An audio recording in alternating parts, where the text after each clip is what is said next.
रैमिन Magsaysay पुरस्कार से सम्मानित जल पुरुष के नाम से पूरे संसार में विख्यात डॉक्टर राजेंद्र प्रसाद ने रविवार को मुजफ्फरपुर में बूढ़ी गंडक नदी का निरीक्षण किया। उसके बाद जल पुरुष ने बताया कि पर्यावरण प्रदूषण तथा मानवीय महत्वाकांक्षा के कारण जल प्रदूषण का संकट दिन ब दिन बढ़ता जा रहा है। नदियों को एक दूसरे से जोड़ने के साथ ही पोखर, तालाब तथा अन्य जल संग्रहण के संस्थानों को बनाए रखने की आवश्यकता है। जल जीवन और हरियाली को बचाए रखने के लिए जल को बचाना हमारी पहली प्राथमिकता होनी चाहिए। जल का बहुत दुरुपयोग हो रहा है, अनावश्यक रूप से उसकी बर्बादी हो रही है, जिसके रोकना अनिवार्य है। बूढ़ी गंडक नदी के प्राकृतिक स्रोत या सूखते जा रहे हैं या फिर नष्ट होते चले जा रहे हैं। जन सहयोग से ही इस मरती हुई नदी को पुनर्जीवित किया जा सकता है। साथ ही उन्होंने बताया कि 3 उपाय से इन नदियों को पुनर्जीवित किया जा सकता है, जिसमें सबसे पहला है नदियों को जमीन सिर्फ नदी के लिए ही हो, उस पर किसी प्रकार का अतिक्रमण न हो। गंडक में सीडी घाट पर खड़े हैं। अभी अभी नया घाट बना है ये। इस घाट को यदि देखें, पुराने घाट और पुरानी जो आबादी है वो इस बरगद के पेड़ तक थी। ये बरगद का पेड़, ये बरगद का पेड़ और ये बरगद का पेड़ घाट पर के कोर पर था। अभी ये पूरी नई स्ट्रक्चर इस घाट से आगे नदी के पेट में बना दी है।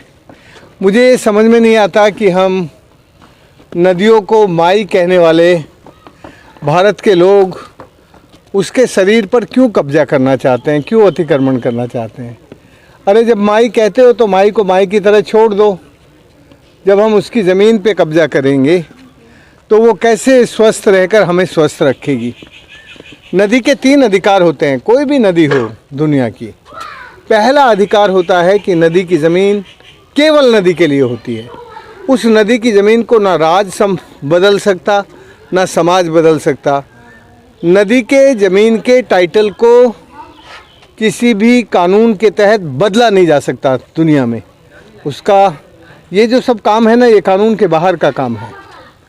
तो नदी की ज़मीन जब हम अपने भोग के लिए काम में लेने लगते हैं, तब ये एक तरह से नदी के साथ अन्याय होता है। और नदी का अपना अधिकार होता है कि उसमें अविरल निर्मल उसका जल बनकर बहे।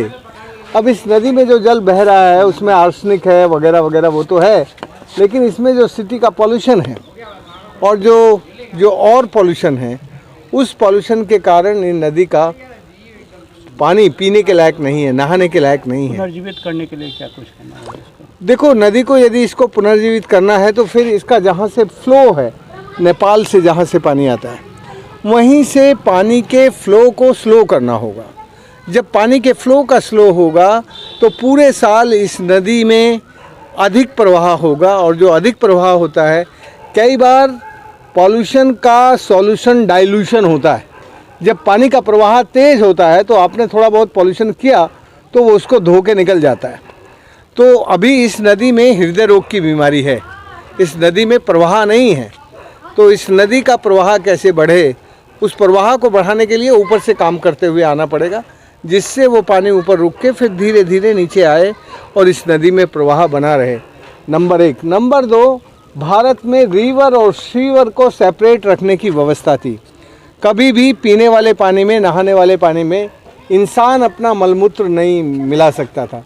मुझे याद है, मैं 10 साल का था जब मेरी दादी मुझे पहली बार हरिद्वार स्नान कराने लेके गई।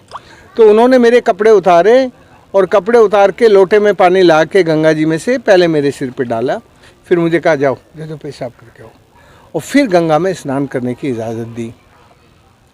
वो भारत का अनपढ़ समाज जिसे कहते हैं, मेरी दादी अनपढ़ थी, लेकिन उसको गंगा के प्रति, गंगा की शुद्धता के प्रति, नदी की शुद्धता के प्रति उसको जो संस्कार था, व्यवहार था नदी के साथ, वो जानती थी। ये ग्लेशियर से नहीं, चोर से निकली हुई नदी है। तो मैं वही तो कह रहा हूँ, चोर से निकली हुई नदियाँ, बिहार की कोई नदी ऐसी नहीं है जो ग्लेशियर से निकली है।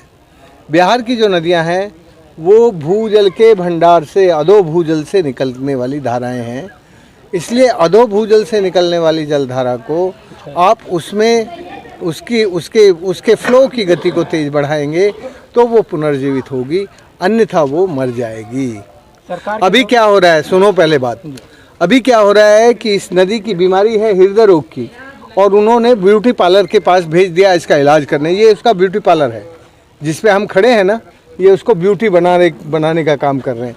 तो इससे नदी ठीक नहीं हो सकती, ऐसे काम से नदी पुनर्जीवित नहीं हो सकती। नदी की जो बीमारी है उस पर काम होना चाहिए।